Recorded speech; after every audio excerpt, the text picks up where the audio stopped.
Okay, today is Friday, April 3rd, 2020.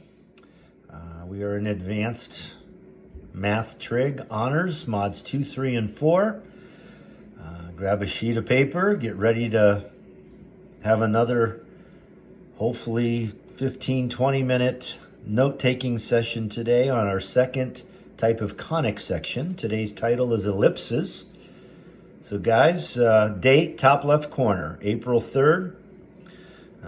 Ellipses is the title at the top of the paper. And we're going to do, I think, a total of 6 problems again. So if you want to, you certainly could divide your paper into 4 parts. We can do one picture in each block on the front. And then we'll flip over and there's a couple of problems we've got to get into standard form on the back. So bottom line is, here we go. Remember yesterday we spent our time graphing what were called circles, of course, and every circle had a center and a radius and had to be into standard form before we could graph it accurately. If you look today at today's topic called ellipses, if you'll remember from that brief overview I gave yesterday, ellipses are oval or egg-shaped curves. Notice they're not functions, just like circles are not functions because they don't pass the vertical line test.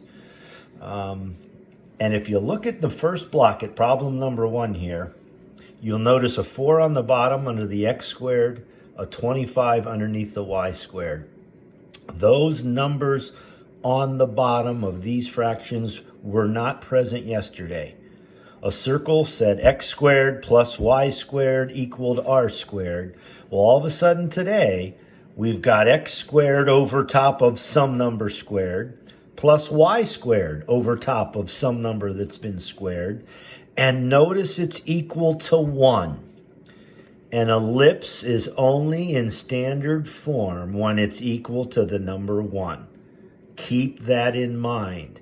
If I glance at problem number 2 that we're going to do here in a minute, it is not equal to 1, so it is not in standard form at this point, so we cannot graph it the way it's written. Back to block 1.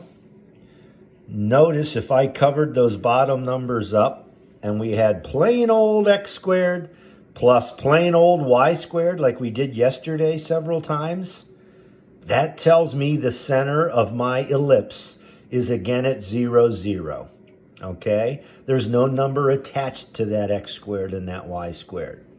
Again, looking ahead down here below, oh, there's an x plus 3 and a y minus 1 telling me that this one's going to have a center shifted off of the origin. Well, again, if you see plain old x squared and plain old y squared, I'm ignoring the numbers on bottom.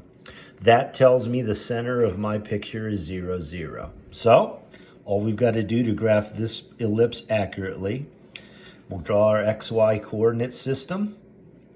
Since the center we just described is 0, 0, I put a dot on the origin, and all you've got to do to draw this oval or egg shape correctly is now look at those numbers underneath in the denominators. The x squared has a 4 under it. Obviously, if I asked you what number would you square to get 4, you would say 2. So just like on a circle, we square rooted the number at the end to calculate the radius. We're going to square root the number on bottom. The square root of 4 is what? 2. And since it's under the x squared, it tells me to go to the x-axis and move right 2, put a dot, move left 2, and put a dot. Oh, so if the y squared has a 25 under it, the square root of 25 is, of course, 5. That tells me to go to the y-axis, go up 5, put a dot, down 5, put a dot. And when I connect those dots up, I've got an ellipse, an elliptical shape, elongated up and down. And it looks like a football sitting on a tee ready to be kicked. So that would be considered a vertical ellipse, elongated vertically, because the larger number was under the y squared, okay? If we look at block 2, you go ahead and write down 4x squared plus 9y squared equals 36. Oh, I've already pointed this out. It is not equal to 1. The other thing I want to point out is some kids might say, oh, it's x squared plus y squared equals r squared. That looks like a circle. It was only a circle. If you remember yesterday, the coefficient in front was the same. So if this would have been a 4x squared and that would have been plus 4y squared, we could have divided by 4 and got x squared plus y squared equals 9, and it indeed would have been a circle. The second you notice the coefficients are different, that tells me it's an ellipse, and all ellipses must equal 1 to be in standard form. So guys, I am actually dividing both sides by 36 to get this into standard form. Dividing by 36 gives me x squared over 9 plus y squared over what? 4, right? Because I'm just cross-canceling the 4 with the 36 and then the 9 with the 36 equals 1. It's now in standard form. And when I go to graph this ellipse, again, we got plain old x squared, plain old y squared, so the center must be 0, 0. The x squared has a 9 under it, telling me to go right 3 and left 3. The y squared has a 4 under it, telling me to go up 2 and down 2. And when I connect these dots, I get another oval or egg shape. But now it's elongated horizontally from left to right because the larger number was under the x squared. Okay? Go to block 3. Oh, I look at this problem, and the first thing I realize, yes, it's equal to 1, so it's considered already in standard form. And this time, it's not plain old x squared and plain old y squared, but rather some numbers inside the parentheses. So just like circles yesterday, that's telling me that the center is not on 0, 0, but rather where? Wouldn't the ordered pair be -3, 1? Because like yesterday, you always go in the opposite direction of the sign that's in the parenthesis. So the opposite of x plus 3 would be -3. And the opposite of -1 would be 1. So the center of this ellipse is -3, 1. So I'm going to go left 3 and up 1. Put a dot. I'll put a little CR for center. And then I square root the numbers on bottom like we've done on the last two problems. The square root of 12 is actually 3.5. And since that's under the x, I'm going to go right 3.5 and left 3.5. The y has an 18 under it. The square root of 18 is actually, I believe, 4.2. So I'm going to go up 1, 2, 3, 4.2 and down 1, 2, 3, 4.2. And I've got an ellipse centered at -3, 1, elongated vertically, and again looks like an oval or egg shape listed over there. Most of it's in quadrant 2. Okay? And then finally, the last problem on the front of our paper. Again, I take a look, see that it's equal to 20. Guys, I am not going to divide by 5 like a lot of kids would do on this problem because they see a 5 there. If this second parenthesis also had a 5 in front of it, then yes, we would divide by 5 because it would be a circle. But since the coefficients are different, that one's a 5 and that's a 1, that tells me, again, it's an ellipse. All ellipses must equal 1, so I'm going to divide by 20 and end up with x squared over what? 4, if I reduce the 5 and the 20, plus y minus 2 squared over 20, right? It's going to stay the same on that fraction. You're putting the 5 over the 20 and the 1 over the 20 to split this up, equals 1. I did it. I got it into standard form, so when I go to graph this ellipse, The center, notice, there's a plain old x squared, but then a y minus 2. So does everyone agree the center is 0, 2, which is right there? And then the x squared has a 4 under it. So I'm from the center, I'm going to go right 2 and left 2. The square root of 20 is 4.5. So I'm going to go down 4.5, up 4.5. And I've got an ellipse, again, elongated vertically up and down. And it's a racetrack looking like that. Okay? So that is standard graphing of ellipses. And the question now becomes, what happens if my ellipse is not in standard form to start with and is a little more complicated looking, like the last thing we did yesterday? Well, here we go. I would flip your paper over to the back, divide the back in half, and let's take a look at a couple of things that could happen on back here. All right, top half of your paper. Everybody write x squared plus 4y squared minus 6x plus 20y minus 2 equals 0. That looks crazy. That is certainly not in standard form. So what are we going to do to attack this algebraically and make it look like an ellipse in standard form? Well, first of all, I just said it's an ellipse, and I know that it's an ellipse because, again, the key, there's an x squared that has a 1 in front of it and a y squared that has a 4 in front of it. If the x squared would have had a 4 and the y squared also had a 4, we're talking circle. But again, since my coefficients are different, I'm going to try to make this look like the standard equation of an ellipse. So just like yesterday, we're going to group our families and use the completing the square technique. So wouldn't we agree the x squared is going to get paired up with the minus 6x. I'm going to leave a blank space. The 4y squared, who's part of his family, of course, that'd be plus 20y.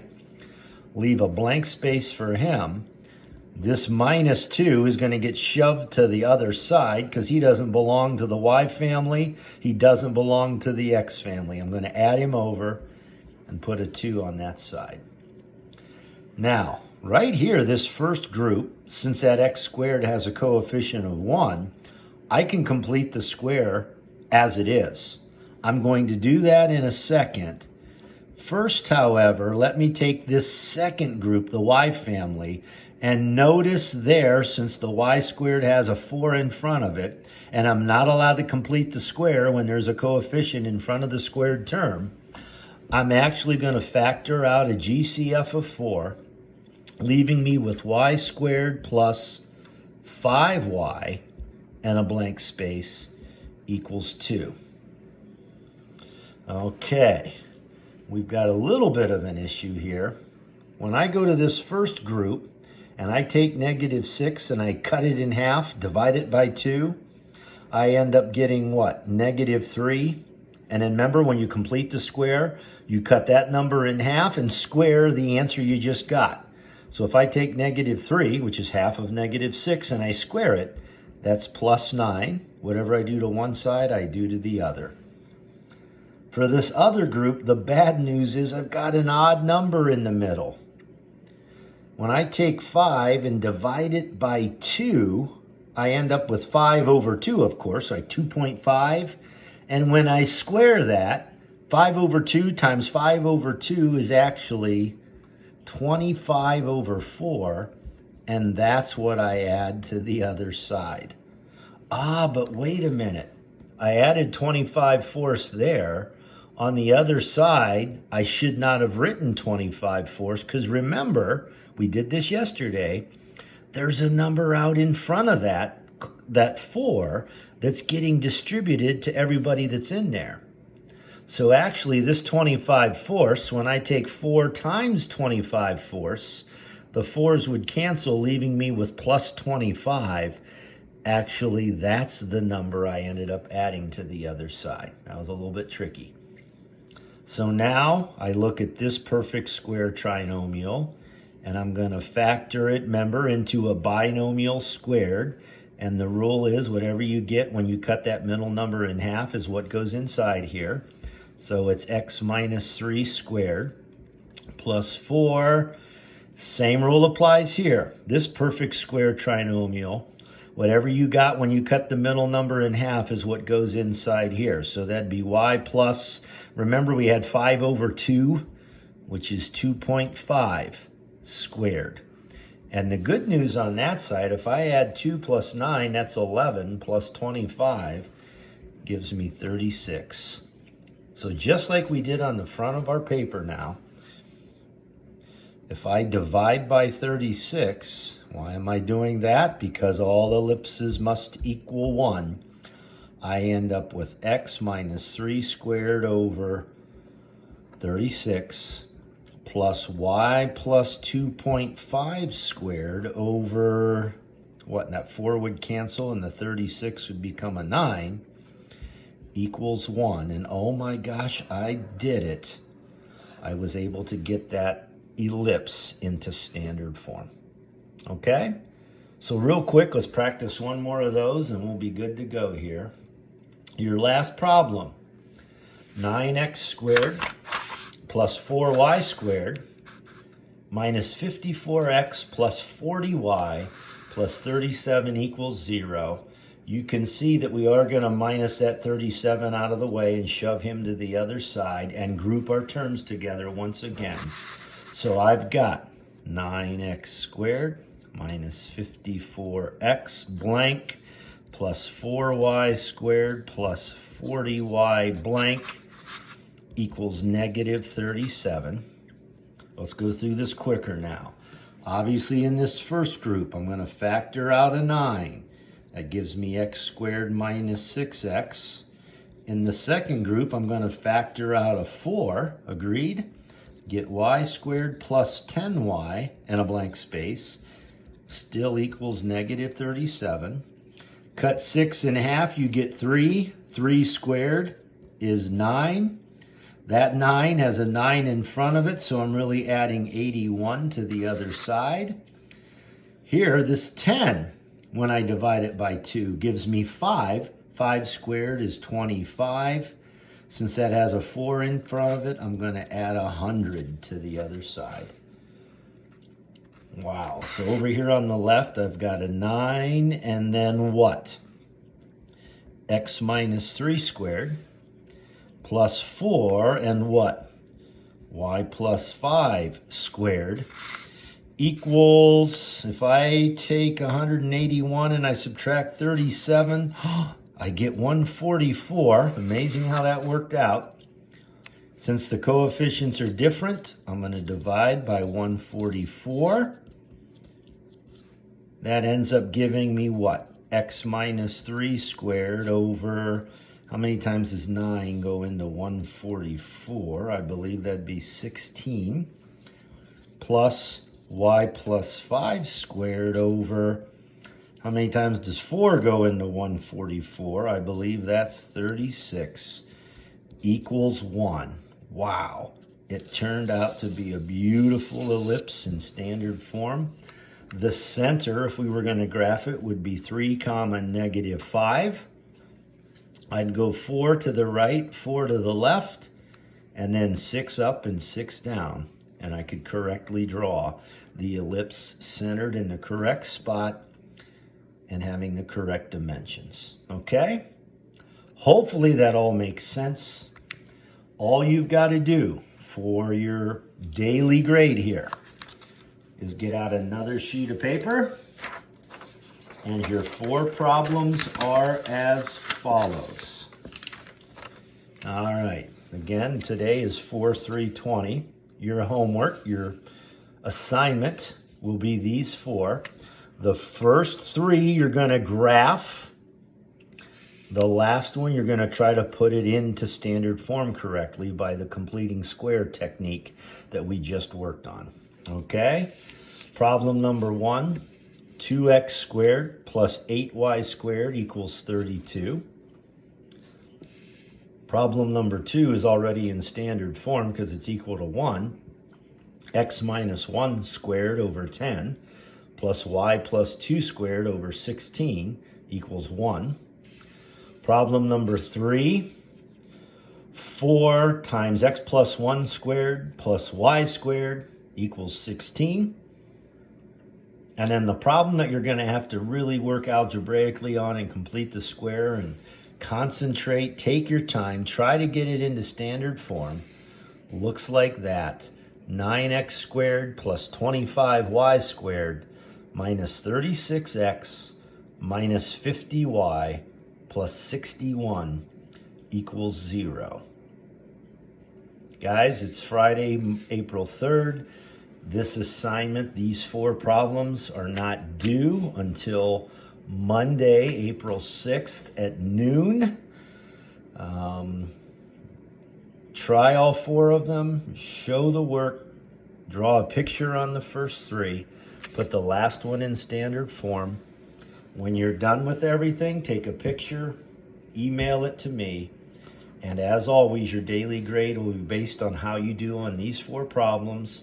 You, of course, get a point or 2 for trying, a point for the proper process, and then a point or 2 for the final answer. So they, again, get graded for correctness. Take your time, do the best you can, and we'll see you on Monday.